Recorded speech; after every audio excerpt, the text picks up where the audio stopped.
Originally मैं जो करण सिंह ग्रोवर को जो रोल जो मिला है, वो ओरिजिनली मैं उसके लिए मैंने एक टेस्ट दिया था, और मैं काफी कॉन्फिडेंट भी था कि मुझे वो मिल जाएगा। डिप्रेशन बहुत होता है लोगों को, एंड डिप्रेशन ये भी होता है कि इतने सारे खर्चे, एक इतनी बढ़िया लाइफस्टाइल वो अपने अपने लिए बना देते हैं, जो कि मैं बहुत लोगों को कहता हूँ मत करो। और मैं इसलिए कहता हूँ, हालांकि मेरी एक फैमिली बैकग्राउंड अच्छी है, लेकिन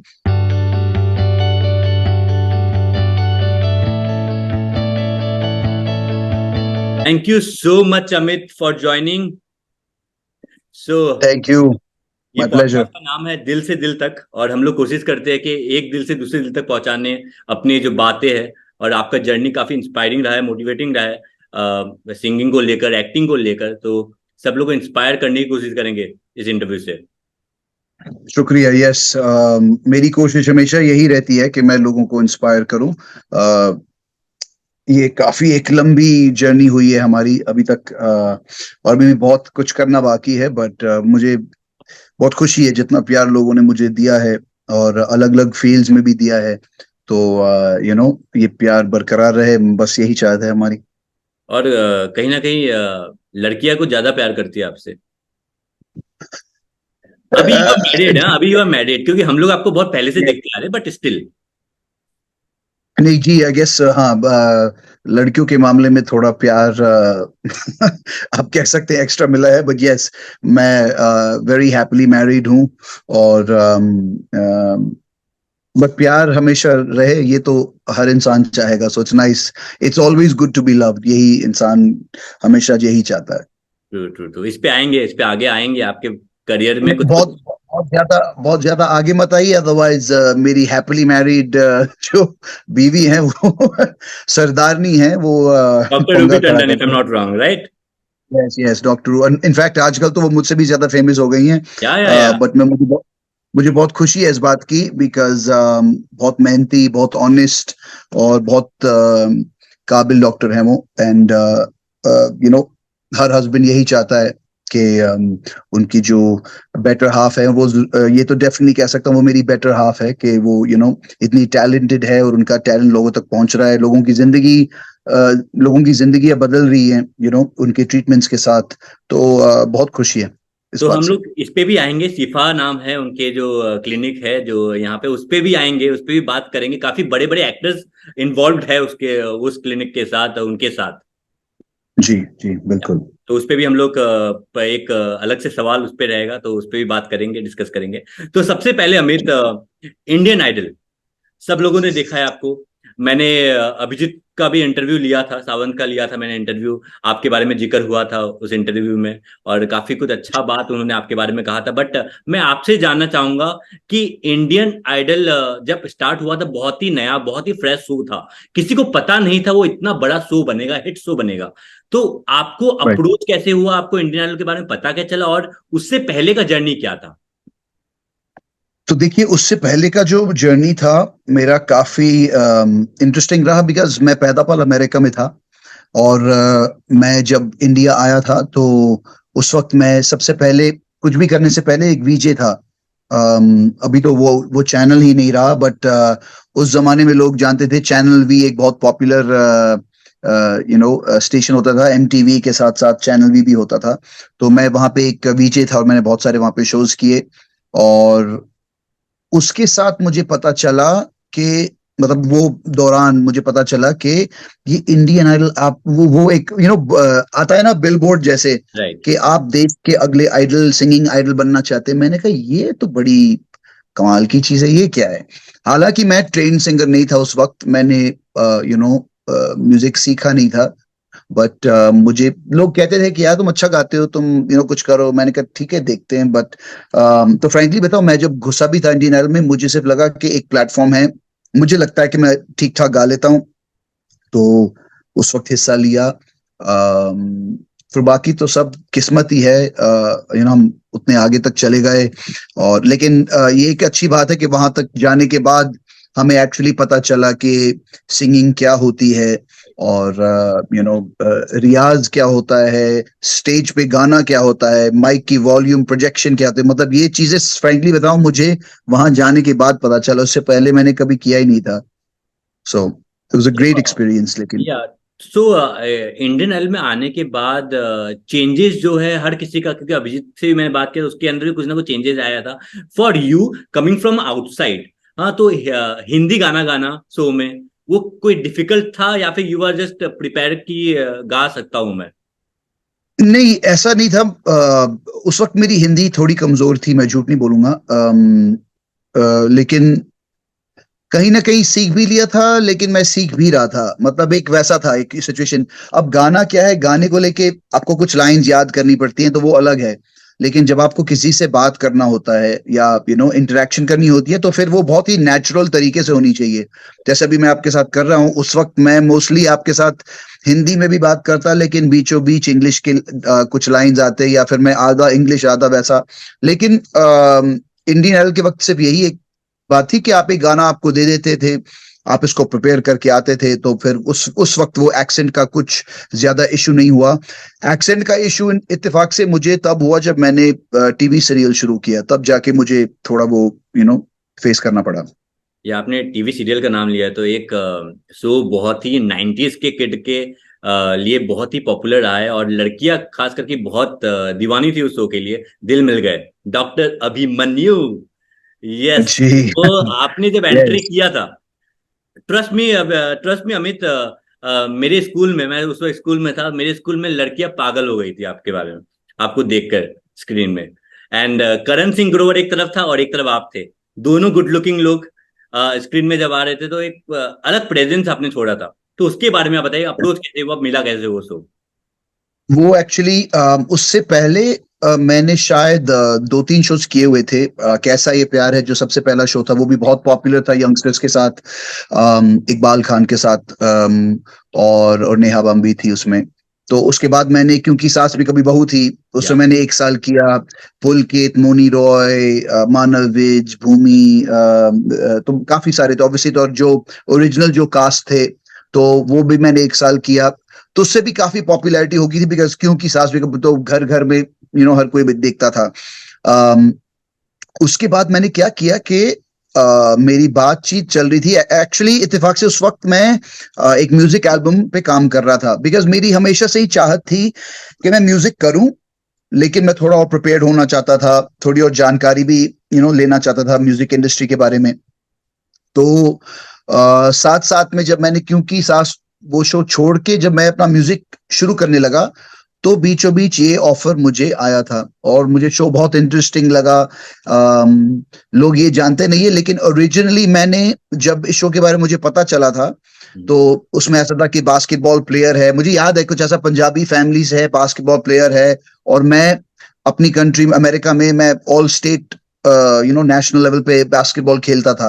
मेरी हाइट थोड़ी कम थी उस हिसाब से जो आजकल के आप देखते हैं, लेकिन मेरे स्किल्स जो थे वो काफी बढ़िया था, जो मैंने एक्चुअली दिल मिल गए शो में भी दिखाए थे, जब हमारा एक सीक्वेंस हुआ था। तो ओरिजिनली मैं जो करण सिंह ग्रोवर को जो रोल जो मिला है, वो ओरिजिनली मैं उसके लिए मैंने एक टेस्ट दिया था, और मैं काफी कॉन्फिडेंट भी था कि मुझे वो मिल जाएगा। वो नहीं हुआ, जो हमारे इंडस्ट्री में होता रहता है। और करण एक बहुत ही अच्छी चॉइस थी, बिकॉज उसने शो को बहुत अच्छे से निभाया और वो कैरेक्टर को निभाया। लेकिन जब डॉक्टर अभिमन्यु का ये रोल मुझे मिला, तो मुझे लगा ये टक्कर वाला बंदा है। तो मैंने उनको, चैनल को भी बहुत क्लियरली कहा था कि मुझे ऐसा कोई रोल भी नहीं करना है जहां पे मैं उस लेवल का नहीं हूं, लीड के या तो बराबर या लीड के टक्कर में ही वैसा काम होना चाहिए, अदरवाइज मैं वो इंटरेस्टेड नहीं हूं ऐसा कुछ करने में। तो बस उसके बाद जैसे रोल शुरू हुआ, अभिमन्यु और डॉक्टर निकिता की जो पॉपुलैरिटी हुई वो बहुत बढ़ गई। एंड फ्रैंकली बताओ, वो शो करने में भी मुझे बहुत मजा आया, बिकॉज एक यंगस्टर्स वाला शो था, उसमें सीक्वेंसेस सीरियस होते होते कॉमेडी में चली जाती थी, तो आपको हर एक चीज करने का एक मौका मिलता था। रोमांस भी करो आप, बड़े बड़े वजन वाले डायलॉग भी बोलो, लेकिन आप बीच में कॉमेडी भी कर लो, तो एक शो में सब कुछ करने का जो एक मजा आपको आता है, वो मुझे उस शो में आया। या अमित, बट अब थोड़ा सा आउटसाइड पर्सपेक्टिव से सवाल पूछता हूँ मैं, जो एस्पायरिंग एक्टर्स है जिनको एक्टिंग करना है इंडस्ट्री में आके, उनके लिए कितना डिफिकल्ट हो जाता है कि बॉलीवुड में, आपने क्रिएचर थ्री भी किया था, एक मूवी किया था आपने भट्ट भट्ट के साथ शायद, और बिपाशा बासु जी थी जी। उसमें, राइट। तो जी एक जी जी। एक्टिंग के पर्सपेक्टिव से पूछ रहा हूँ कि जो एस्पायरिंग एक्टर है उनके लिए कितना मुश्किल हो जाता है कि इंडस्ट्री में आके नाम बनाना, अगर आपके पीछे कोई बड़ा नाम नहीं जुड़ा हुआ है तो। देखिए बहुत मुश्किल है, मैं ये कह नहीं सकता कि वो कम मुश्किल ज्यादा मुश्किल, वो हर इंसान की एक जर्नी होती है। मैं आपको फ्रैंकली बताऊं कि इस इंडस्ट्री में मेरे साथ क्या हुआ था कि शुरुआत में मुझे उतनी स्ट्रगल नहीं करनी पड़ी। अ, मैं जब इंडस्ट्री में घुसा एज अ वीजे, फिर ऑब्वियसली रियलिटी शो कंटेस्टेंट से के साथ साथ मैं अपने स्टेज शोज भी करता था, और साथ में मैं अपनी सीरियल एक्टिंग भी करता था, तो एक के बाद एक मुझे काम मिलता रहा। तो मुझे हमेशा शुरुआत में जो एक गलत गलत फहमी थी मुझे कि यार ये काम नहीं मिलना, इंडस्ट्री में स्ट्रगल करना, ये कोई रियल चीज तो है नहीं। मतलब जिनको स्ट्रगल करना होता है, हो सकता है उनमें वो टैलेंट ना हो या जो भी हो, लेकिन ऐसी बात नहीं है। हर इंसान की जिंदगी में और करियर ग्राफ में वो वक्त आता है। बहुत लोगों को शुरू में आता है, बहुत लोगों को बीचों बीच आता है, बहुत लोगों को सालों साल बाद आता है, लेकिन वो आता जरूर है। उसमें आपकी सेल्फ कॉन्फिडेंस बरकरार होनी चाहिए। तो जब एक न्यू कमर आता है और उनको लगता है कि यार ये इंडस्ट्री बहुत मुश्किल है, सबसे पहले ये जानना बहुत जरूरी है हर एक एस्पायरिंग सिंगर या एक्टर को कि आप कितने एक्चुअली कितने टैलेंटेड हो उस चीज को करने के लिए। अगर आप कैमरा शाय हो, आप कैमरा के सामने आप एक्सप्रेस नहीं कर पाते अपने आप को, या लोगों के सामने अपने थॉट्स को एक्सप्रेस नहीं करना आता आपको, तो वो स्क्रीन पे भी वो चीज दिख जाती है। एक अ, सबसे गुड लुकिंग बंदा अगर कोई होगा, लेकिन वो कैमरा के सामने, मैंने बहुत बार देखा भी है।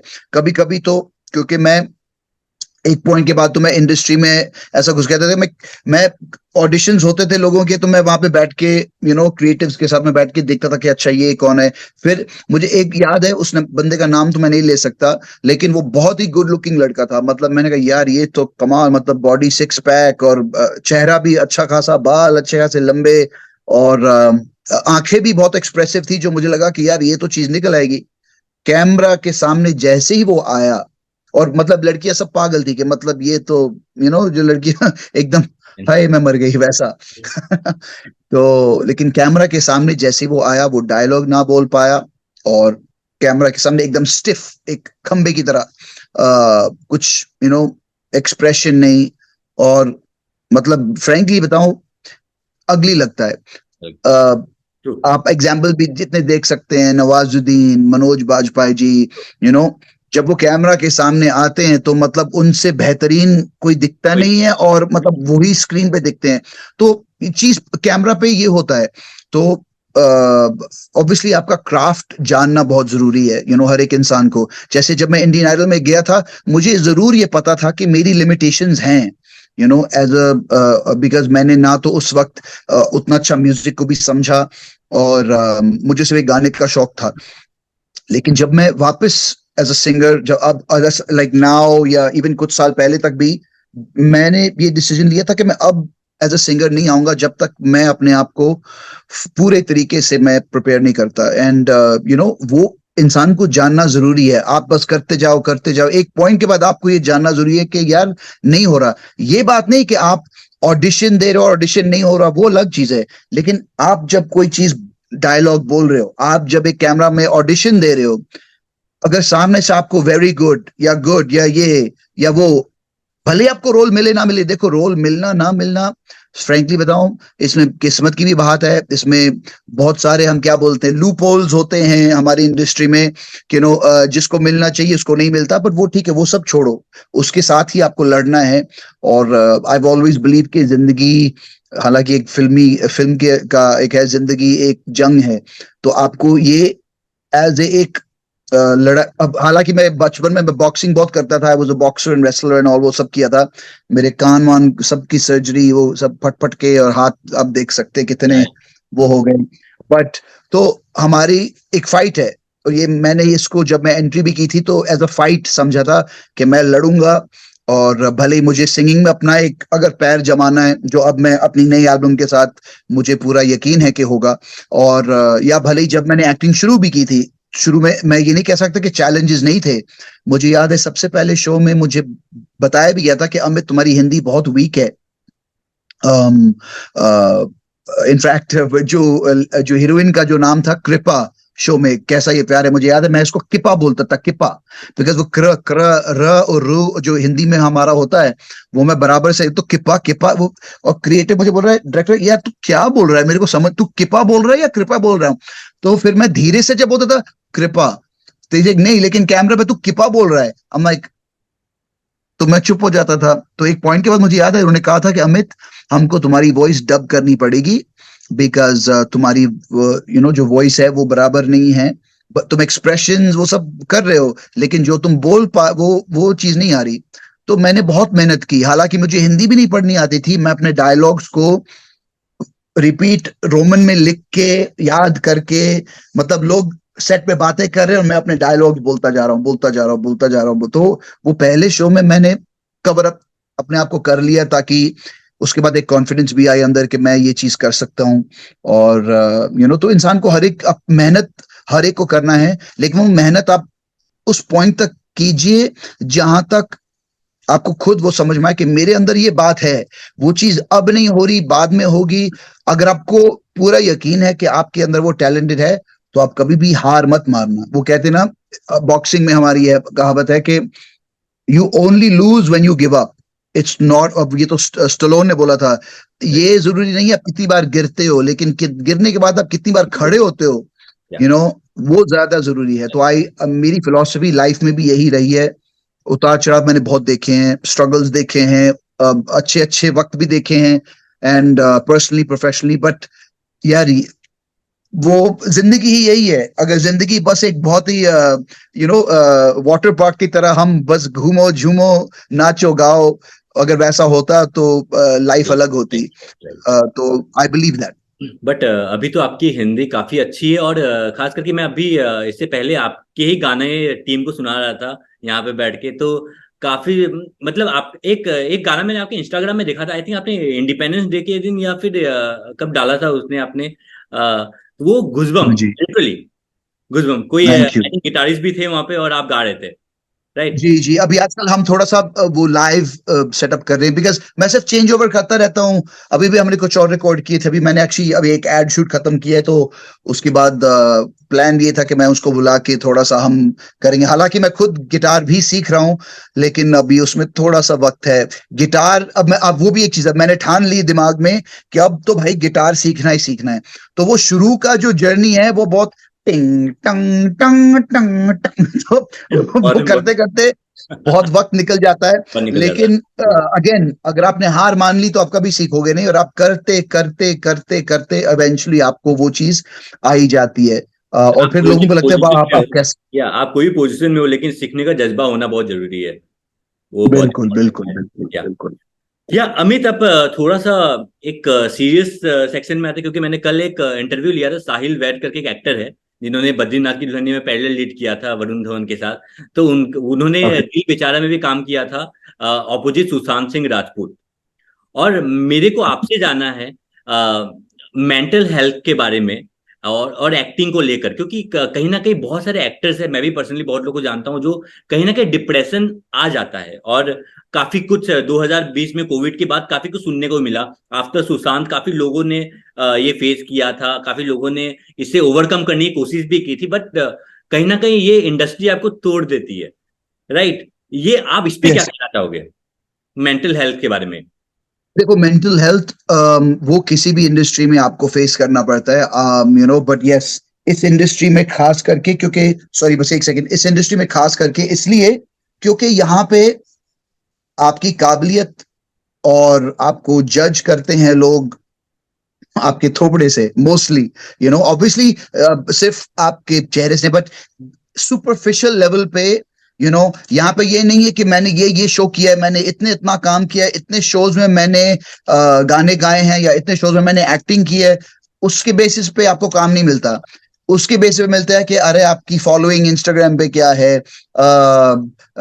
अगर सामने वाले को लगता है कि उसका दोस्त ज्यादा अच्छा है तो उसको हम ले लेंगे, भले ही उसमें वो थोड़ी कम काबिलियत होगी, या व्हाटएवर। तो वो चीजों से मुझे प्रॉब्लम है। बट अगेन अगर इंसान बस यही सोचता है कि यार मेरा तो यही होगा, और मैं क्यों झूठ बोलूं, मेरे साथ भी ऐसा बहुत बार हुआ है कि मैं ये सोचता था कि यार ये तो सब पॉलिटिक्स का खेल है, यहाँ पे जब आपकी चलती है तो चलती है, जब नहीं चलती, जब सब सरकार पावर में है तो सब आपके हाथ में है, जब नहीं है तो बस आप बैठे रहो और प्रार्थना करते रहो कि कुछ ना कुछ होगा। तो मेरे साथ भी यही हुआ था। And but you have to face it. तो पॉलिटिक्स आई थिंक हर एक लाइन में है, बट मेंटल हेल्थ को लेके you have to be strong. इस लाइन में आपको एंड फ्रैंकली ये बड़े से बड़ा एक्टर भी यही बोलेगा, आपको रिजेक्शन अप्रूवल से ज्यादा आपको रिजेक्शंस मिलते हैं। Right right. वो बहुत कम लोग ये हैं जो भाई मैं जो कुछ छूता हूं उसमें तो बस मेरे हाथ में आता है। हर एक चीज जो आपको मिलती है उसमें 2-3 चीजें होती हैं जो आपको नहीं मिलती। तो अगर हर एक इंसान वैसा सोचता जाए, क्योंकि शुरू में मेरे साथ बहुत होता था, मुझे लगा यार मैंने इतना बढ़िया ऑडिशन दिया, मतलब कैमरा वाला भी रोने लग गया, सब एकदम हालत खराब हो गई और मुझे नहीं मिला। मैंने क्या बजट ज्यादा बोल दिया, फिर आप अपने आप को डाउट करने लगते हो, फिर आप अगले उसकी जब मैं बजट में थोड़ा एडजस्ट कर लूंगा। तो एक पॉइंट के बाद मैंने सोचा भाई जो किस्मत में होगा वो होगा, अभी मैं कोई एडजस्टमेंट नहीं करूंगा। अब जब वो सही वक्त है और वो सही रोल जब मेरे पास आएगा तो चीज अपने आप हो जाएगी। तो पर इस चीज के लिए मेंटल स्ट्रेंथ भी जरूरी है और वो बैकअप भी जरूरी है, बिकॉज बैकअप नहीं होता लोगों के, वो मेंटली डिप्रेस्ड हो जाते हैं, खर्चे उनके बढ़ जाते हैं। यहाँ हमारी इंडस्ट्री में दिखावा बहुत है। मैं अपना विटामिन ले रहा हूँ, उसके बाद मैं तो डिप्रेशन बहुत होता है लोगों को। एंड डिप्रेशन ये भी होता है कि इतने सारे खर्चे, एक इतनी बढ़िया लाइफस्टाइल वो अपने अपने लिए बना देते हैं, जो कि मैं बहुत लोगों को कहता हूं मत करो। और मैं इसलिए कहता हूं, हालांकि मेरी एक फैमिली बैकग्राउंड अच्छी है, लेकिन मैं भी जब इस इंडस्ट्री में बहुत अच्छा जब चीजें होने लग गई थी, तो मैंने भी बहुत सारे नए बड़े बड़े 4-4 बड़े बड़े 5-5 बेडरूम के फ्लैट लिए, मर्सिडीज, ये फलाना रोलेक्स, ये बड़े बड़े वेकेशन, चलो बिजनेस क्लास जा रहे हैं, हाँ चलो हम खुद तो अच्छी बात है। लेकिन आप जब वो चीज आपके हाथ में नहीं हो, वो आपको तोड़ ना दे, ये बहुत जरूरी है एक इंसान के लिए। बिकॉज मैंने बहुत लोगों को देखा हुआ है, वो लाइफस्टाइल मेंटेन करने के लिए वो कुछ भी करने को तैयार हो जाते हैं, और वो जब नहीं होती तो वो टूट जाते हैं। तो मैं ये नहीं कहता कि अच्छी चीजें ना लो, अच्छी गाड़ियां ना लो, अच्छे घर ना लो, सोच समझ के हर काम उठाना चाहिए, कदम करना चाहिए, और ये सोचना चाहिए कि मेरे पास जब ये चीज नहीं होगी, इसके बिना भी मैं खुश रह सकता हूं। उसके लिए मेंटल स्ट्रेंथ बहुत जरूरी है। तो स्टारडम एक ऐसी चीज है जब आपके हाथ में हो, बढ़िया। और हमारे लिए एक बड़े से बड़ा एग्जाम्पल तो हमारे SR के हैं, जो आजकल जवान और पठान बन के पूरी इंडस्ट्री को उनको भी छोड़ो, पंजाबी मेरे गदर पाजी तारा सिंह जो गदर 2 में, वो खुद कहते हैं इतने बड़े स्टार के बेटे होने के बावजूद, और इतने बड़े स्टार होने के बावजूद, सनी देओल की फिल्म में तो कौन क्या कहे उनके बारे में, and even Shahrukh Khan same. आप 2 एग्जांपल बढ़िया, आप ऐसे आप ये टॉपिक की छेड़ दिया तो ये बहुत बढ़िया एग्जांपल है। उनसे तो बड़ा स्टार मुझे नहीं लगता कोई है। धर्मेंद्र का बेटा होना, खुद इतनी बड़ी बड़ी फिल्में करना, खुद उसने कहा था कि मुझे काम मिलना बंद हो गया था, मैं भी एक डिप्रेशन में भी अपने एक पीस ऑफ माइंड को ढूंढना पड़ा, लेकिन उन्होंने अपनी हिम्मत नहीं छोड़ी। कब ये सब ऊपर वाले के टेस्ट होते हैं, वो कब किस वक्त। अब ऊपर वाले का टेस्ट मेरे साथ ये होगा कि बेटा मैं तुझे शुरू में तू जो सब चाहता है ना वो सब दे दूंगा, पैसा चाहिए पैसा, तेरे को ये रोल चाहिए मिल गया, अगला रोल चाहिए मिल गया। एंड आई एम श्योर बहुत लोग सोचते होंगे यार इवन इंडियन आइडल में ये फाइनलिस्ट कैसा पहुंच गया, मैं तो 20 साल रियाज कर करके मैं यहां तक आया, और ये लड़का इसको सा का सू भी नहीं आता और ये आके फाइनल मतलब टॉप 10 में आ गया, ये कैसे हो गया। ये दो हर एक इंसान की किस्मत है। लेकिन वो सब पाने के बाद मैंने भी स्ट्रगल देखे, मैंने भी वो पॉइंट देखे जहां पे मेरे पास काम कम था, पर्सनली भी बहुत सारे इश्यूज मेरे पर्सनल लाइफ में भी हुए। और कभी कभी हमारी असली जो दौलत होती है हमारी फैमिली होती है, और हम वो चीज नहीं समझ पाते। मैं अमेरिका में पैदा पला होने के बावजूद मैं इंडिया रहता हूँ, मेरी पूरी फैमिली भी अभी अमेरिका में ही रहती है, यहाँ पे बस मेरी वाइफ और मेरी डॉटर हैं। तो वो भी एक दौलत है जो मैं पिछले ऑलमोस्ट 20 साल से के बिना हूँ। हाँ, वेकेशंस के लिए जाता हूँ, साल में 2 चक्कर तो वो आते हैं, मैं आ जाता हूँ, वो हो जाता है, लेकिन फिर भी वो चीज मिस होती है। और पैसा आपकी असली दौलत नहीं होती, असली दौलत आपकी फैमिली, आपकी वो यादें होती है जो आप अपने परिवार के साथ बनाते हैं। तो ये सब एक इट्स लाइक एक सर्कल चलता जा रहा है, चलता जा रहा है। तो mental strength, going back to original question, बहुत जरूरी है इन सब से झेलने के लिए, इन सब से आगे निकलने के लिए। True true true true true Amit. Anyway तो अमित सॉरी, मेरे जवाब बहुत लंबे होते हैं, नहीं ये नहीं एक नहीं, वीजे की ये पहचान है। एक्चुअली जरूरत भी है, क्योंकि जो लोग देख रहे हैं उनको जानना, डिटेलिंग में जाना बहुत इंपॉर्टेंट है। कि आप बिल्कुल। जैसे लोग आते हैं फिर क्या होता है, लोग मोटिवेट होते हैं, वो लोग भी सोचते हैं कि ट्राई करना चाहिए इंडस्ट्री में। अगर आप बन सकते हो तो वो लोग सोचते हैं कि हम भी बन सकते हैं। वो लोग का यस यस। वो इम्पोर्टेंट है लोग के अंदर जाना। तो यस, अभी लास्ट 2 सवाल है आपसे। पहला सवाल ये है, थोड़ा इंटेलिजेंटली वे में आते हैं, इंटेलिजेंट सेक्शन में आते हैं, आर्टिफिशियल इंटेलिजेंस के बारे में बात करते हैं। आजकल एआई बहुत चल रहा है इंडस्ट्री में भी। और मैंने recently I just talk to one of my friend. तो वो बेसिकली अरिजीत सिंह का आवाज जो था, उसने सोनू निगम का आवाज में ट्रांसफॉर्म करके मेरे को सेंड किया। हम बोला यार ये हो या सकता है, कुछ भी हो सकता है। तो या आपको क्या लगता है या कि क्या इंडस्ट्री में चेंज होगा कुछ एआई के आने के बाद, फुल फ्लेजेड आ जाए तो? आई डोंट थिंक, अभी तो वो थोड़ा सा एक बेबी स्टेज में है, बट मुझे वो एक अच्छी चीज भी लगती है, लेकिन मुझे वो बहुत डेंजरस भी लगता है।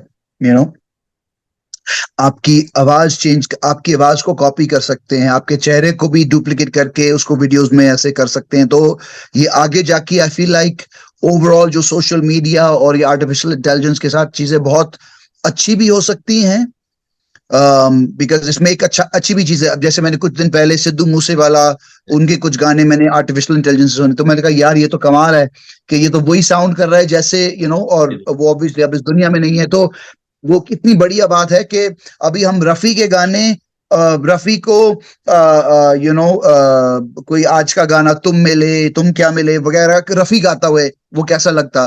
तो ये बहुत अच्छी बात है, लेकिन इसका जो एक दूसरा रूप है जो बहुत नेगेटिव भी हो सकता है कि लोग आपकी आवाज को कॉपी करके क्या क्या नहीं कर सकते, आपके फेस को कॉपी करके क्या क्या नहीं कर सकते। तो एक अच्छी भी चीज है और एक डरने वाली भी चीज है। पर आई फील जो इंसान के अंदर जो है एक इमोशन, एक जो चीज को समझने की जो एक वो है, वो एक computer at the end of the day वो शायद नहीं कर पाएगी। कि किस लफ्ज पे आपको वो जोर देना है, किस लफ्ज पे आपकी अंदर की आत्मा से कुछ वो बात निकलती है, वो एक कंप्यूटर नहीं कर पाए। वो कॉपी जरूर कर लेगा, लेकिन ओरिजिनल तो ओरिजिनल ही रहते हैं। लेकिन फेस वैल्यू तो फेस वैल्यू ही है। आज अरिजीत सिंह स्टेज पे जाएगा तो उतने लोग अरिजीत सिंह को देखने आएंगे, अमित टंडन स्टेज पे जाएगा उतने लोग ही आएंगे देखने के लिए। तो वो चेंज नहीं हो सकता है। वो जो प्यार है लोगों का वो चेंज नहीं होगा। एआई आए या नहीं आए, डजेंट मैटर। बिल्कुल या बिल्कुल। चलिए अमित, लास्ट सवाल में आते हैं। अब बात करते हैं सीफा वेलनेस के बारे में। सो बहुत आपको आपको मैंने प्रमोट करते हुए देखा है। डॉक्टर रूबी टंडन के पोस्ट भी मैंने देखे थे जब रिसर्च कर रहा था मैं आपके बारे में। तो उनको भी देखा। जी। तो वो सीफा वेलनेस किस फील्ड में मोस्टली वो लोग कॉन्सेंट्रेट कर रहे हैं? और इतने आर्टिस्ट, इतने एक्टर्स जो है, टाइगर श्रॉफ आई थिंक जुड़ा हुआ है सीफा वेलनेस से। तो काफी एक्टर्स क्यों जुड़े हुए हैं सीफा वेलनेस के? देखिए, वो क्यों जुड़े हुए हैं, वो तो सीधा डॉक्टर रूबी टंडन ही है। मेरी जो वाइफ है वो काफी टाइम से, काफी सालों से वो इस इंडस्ट्री में स्किन, क्योंकि एक स्किन स्पेशलिस्ट हैं, तो वो लोगों की स्किन को ठीक कर देती हैं और हेल्थ इश्यूज को ठीक करती हैं। बेसिकली उनको यंग बनाने में या फिर उनके जो भी इश्यूज रहते हैं उनको सही करने में उनकी मदद करती हैं। शिफा वेलनेस बेसिकली हमारी एक ये हमने एक सेटअप बनाया है जिसमें आईवी थेरेपी और साथ में हम स्किन ट्रीटमेंट भी करते हैं, बट मेजॉरिटी जो हम करते हैं आईवी थेरेपी के साथ। हम बिकॉज आईवी थेरेपी एक बहुत ही एडवांस्ड, हालांकि काफी सालों से आईवी थेरेपी लोगों को मिलती है। आप लोगों को पहले लगता था कि बस हॉस्पिटल जाने के साथ साथ आपको आईवी दे देते, के ड्रिप चढ़ा देते आपको। बट क्यों चढ़ाते थे? क्योंकि आपको वीकनेस थी, वीकनेस को सही करने के लिए। लेकिन उनको, कुछ लोगों को ये नहीं समझ में आता कि हम जो विटामिन खाते हैं, जो हम सप्लीमेंटेशन लेते हैं अपनी बॉडी में, वो दवाई जो है उसका 15 to 20% ही हम अपनी बॉडी में एब्जॉर्ब करते हैं, राइट। You know. वो बाकी का जो है हमारा, जो बॉडी में एसिड्स हैं, हमारे लिवर जो ब्रेक डाउन करता है, वो ब्रेक डाउन करके उसका एक्चुअल फायदा सिर्फ 10 से 15% है। आईवी का जो इफेक्ट है वो 99 to 100% होता है, वो सीधा आपके ब्लड स्ट्रीम में जाता है, तो आपको फायदा भी उतना ही ज्यादा मिलता है उन चीजों से। तो हम वेट लॉस को लेके, स्किन इश्यूज को लेके, डिटॉक्सिफिकेशन को लेके, बहुत सारी चीजें, यू नो, आपकी स्किन को रीजनरेट करने के लिए, यू नो, कोई भी कमजोरी हो उसको ठीक करने के लिए, बहुत सारे आईवीज का जो हम ट्रीटमेंट हम मतलब लाए हैं। और साथ साथ में जो मेरी बीवी की जो स्पेशलिटी है स्किन को लेकर, वो करती रहती हैं। और एटलीस्ट मुझे ये यकीन है कि जब मैं 60 साल का हो जाऊंगा, और अगर मैं इसी तरह अपनी बॉडी का ध्यान और हेल्थ पे ध्यान दूं, तो मैं यंग तब भी दिख सकता हूं। तो हाँ, इसमें मेरा हाथ जरूर है, लेकिन साथ में उनका भी हाथ है इसमें। या सो बहुत जरूरी भी है आजकल के। और ये कहाँ पे लोग बेस्ड आउट है, कौन सी जगह में है? अभी फिलहाल हम बैंड्रा में हैं, लेकिन हम बहुत जल्दी एक्सपैंड भी करने वाले हैं, और बहुत जल्द लोगों को गुड न्यूज भी देंगे, बिकॉज हम पूरे इंडिया में एक्सपेंशन का प्लान है, और हम बहुत जल्द वो करने भी वाले हैं। यस, जिनको जाना है वो लोग, मैं लिंक डाल दूंगा यहाँ पे, उसको वेबसाइट का भी डाल दूंगा एंड फोन नंबर भी डाल दूंगा, पीपल कैन जरूर। कनेक्ट उससे। चलिए Amit, thank you so much for joining. बहुत अच्छा लगा आपसे थैंक यू। बात करके, बहुत लोग इन्फ्लुएंस, बहुत मोटिवेट हुए होंगे ये पॉडकास्ट देख के। And thank you so much. और आपको बहुत देखना है हमें, आप करते रहिए, गाना गाते रहिए बिल्कुल और लोग को एंटरटेन करते रहिए। Thank you so much Amit. बिल्कुल, शुक्रिया शुक्रिया, thank you so much. Thank you, bye bye bye. Bye bye.